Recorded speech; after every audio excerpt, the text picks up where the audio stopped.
Assalamualaikum warahmatullahi wabarakatuh. Perkenalkan kami dari kelompok Easy Green yang beranggotakan Muhammad Ihsan Alfarisi, Celika Fanya Resya, Galan Garatuguna Toding, Jasmine Alnal Mutia, dan juga Safira Alia Khairunisa.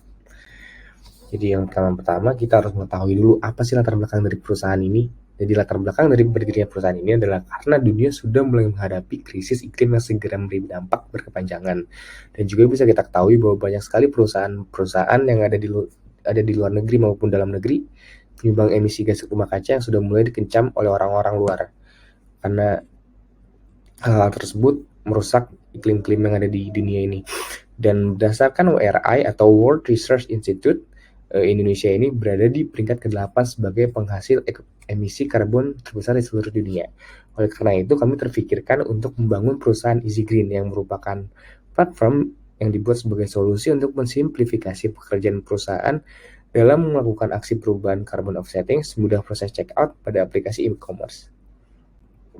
Dan masalah-masalah apa ya sih yang ingin kita selesaikan? Jadi terdapat 3 masalah utama yang ingin Easy Green selesaikan. Yang pertama, biaya tinggi untuk mengakses teknologi terkini. Yang kedua, waktu yang lama untuk melakukan proses pencatatan dan administrasi. Dan juga yang ketiga, minimnya informasi yang jelas dan terpercaya dalam pelaporan aksi perubahan. Oke, jadi setelah kita membahas tentang masalah-masalah utama yang perlu diselesaikan, yang menjadi highlight ya, kenapa perusahaan ini bisa ada, kita kita memberikan solusi, yaitu berupa CSR program melalui 3 tahapan mudah dengan Easy Green. Jadi kita menawarkan CSR program melalui 3 tahapan. Yang pertama adalah kalkulasi emisi. Jadi perusahaan di sini dapat melakukan input mengenai jumlah emisi yang ingin di-offset. Jadi kita melakukan kalkulasi dulu di awal.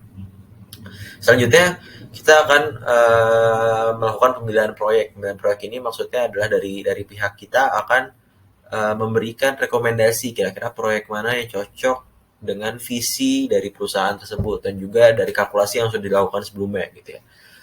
Jadi setelah kalkulasi kita juga akan melakukan pemilihan proyek. Ya setelah proyeknya dipilih dan berjalan, di situ kita akan melakukan pembuatan laporan.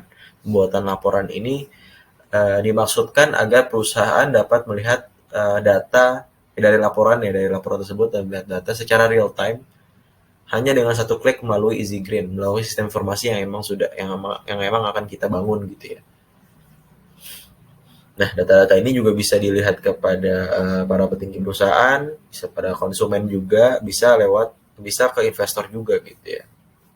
Jadi memang manfaatnya sangat banyak. Selanjutnya kita akan membahas mengenai market opportunities. Nah, kita bahas yang pertama tentang market trend dulu nih. Trennya apa? Jadi Easy Green ini memang merupakan perusahaan yang bergerak di sektor ingin mewujudkan industri yang ramah lingkungan, go green gitu ya. Jadi dalam rangka mendukung pelestarian lingkungan dan mengurangi terjadinya perubahan iklim agar menjadi keunggulan bisnis yang menarik di pasar gitu ya. Untuk segmentasi pasarnya kita ada 3 dari sisi demografis, psikografis, dan geografis. Dari sisi demografis kita ada mengikuti skala ukuran perusahaannya, ada yang besar, ada yang kecil. Dari psikografis kita ada perusahaan yang memiliki motivasi dan kesadaran akan ramah lingkungan dari 5 emisi karbon yang dihasilkan.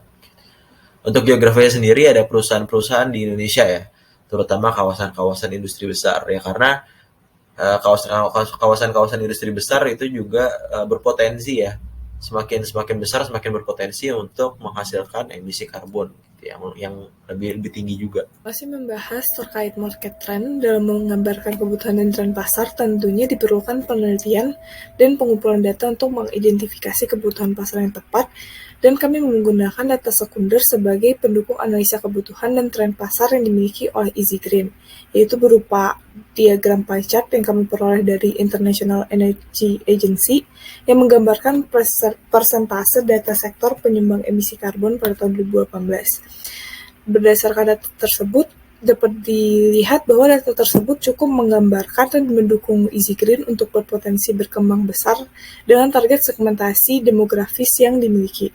Selain itu, hal tersebut merupakan bukti ketepatan Easy Green untuk bisa menjadi suatu platform perantara dengan memilih sektor industri sebagai target pasar yang berupa perusahaan-perusahaan di Indonesia. Seperti yang telah dijelaskan sebelumnya, salah satu segmentasi pasar pelanggan dimiliki oleh EasyGreen merupakan segmentasi dari sisi demografis, di mana target pasar EasyGreen sendiri berupa perusahaan, terlebih perusahaan-perusahaan besar di Indonesia. Hal ini dikarenakan perusahaan-perusahaan besar tersebut sukarela memberikan biaya yang besar dari layanan dan jasa yang diberikan EasyGreen dalam memudahkan mereka mencapai tujuan pengurangan emisi karbon. Selain itu, dengan tujuan untuk bisa mencapai segmentasi pasar yang ditargetkan, tentunya diperlukan strategi pemasaran untuk menciptakan dan mencapai hubungan optimal dengan pelanggan. Karena itu, penerapan customer relationship management yang baik itu cukup penting untuk dilakukan. Dan untuk bisa mencapai hal tersebut, EasyGreen menggunakan berbagai strategi pemasaran berupa marketing campaign, online marketing, hingga marketing service. Namun, sebagai pelopor bisnis baru, tentu saja akan sulit bagi EasyGreen dalam mengembangkan bisnisnya karena diperlukan penelitian yang lebih mendalam mengenai implementasi bisnis karena sampai saat ini belum ada tolak ukur yang dapat dipelajari untuk dapat diterapkan ataupun ditiru akibat dari tidak adanya kompetitor yang spesifik tersebut, di mana hal ini menyebabkan kurang mampunya untuk dilakukan diferensiasi terhadap bisnis yang akan dibangun karena saat ini belum ada kompetitor yang spesifik yang ada di Indonesia. Meskipun demikian, hal tersebut tetap dapat menjadi suatu keunggulan ataupun peluang bagi EasyGreen untuk dapat berkembang akibat dari tingginya demand atau permintaan yang cukup tinggi dari perusahaan-perusahaan, dan pastinya dengan ini ide bisnis ini dapat saja dengan mudah mendapat dukungan dari pemerintah dalam upaya meningkatkan ramah lingkungan dari negara kita. Selanjutnya kita akan membahas bagian seizing market opportunities atau perebutan kesempatan pada pasar. Dalam mencapai target pasar, EasyGreen tentu saja perlu untuk menjamin hubungan kerjasama berupa partnership atau aliansi dengan berbagai pihak untuk dapat mencapai tujuannya. Dalam prosesnya, EasyGreen perlu untuk bermitra dengan setidaknya pihak-pihak berikut, yaitu perusahaan-perusahaan besar di Indonesia, penyedia jasa carbon offsetting di Indonesia, pemerintahan Indonesia, proyek-proyek pembangunan pembangkit listrik di Indonesia, serta perusahaan-perusahaan penyedia sertifikat dengan standar yang diakui. Selanjutnya adalah bisnis model case, yang dimana bisnis model case ini menjadi ide awal konsep bisnis EasyGreen berkembang.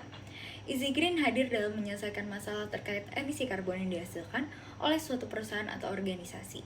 Layanan ditawarkan terbagi menjadi dua. Singkatnya, yang pertama, EasyGreen menyediakan jasa manajemen program CSR, perusahaan di mana melalui layanan ini, perusahaan dapat melakukan outsourcing kepada EasyGreen untuk membantu mengkonstruksi program CSR mereka yang diselaraskan dengan visi dan misi yang telah ditentukan. Dan yang kedua, EasyGreen juga menyediakan layanan penyediaan white label software untuk perusahaan-perusahaan untuk dapat digunakan dalam proses manajemen, pemantauan, dan perhitungan dari proses carbon offsetting mereka supaya menjadi lebih mudah, efisien, dan efektif. Selanjutnya adalah bagian risiko. Risiko yang berpotensi adalah risiko yang menjadi bumerang dari tujuan perusahaan yang seharusnya mengurangi emisi karbon, justru menghasilkan karbon yang lebih banyak daripada sebelumnya. Keterbatasan lahanlah yang dapat mempersulit adanya pembaruan carbon offsetting ini. Adapun beberapa permasalahan pemberlakuan carbon offsetting yang mungkin terjadi adalah yang pertama, letak yang kurang strategis, yang kedua dapat menggusur komunitas lokal dan penduduk asli, dan yang terakhir adalah terdorong oleh REDD atau REDD Plus yang dapat memberikan dampak berbahaya. Sekian presentasi dari kami mengenai tugas OAP ini.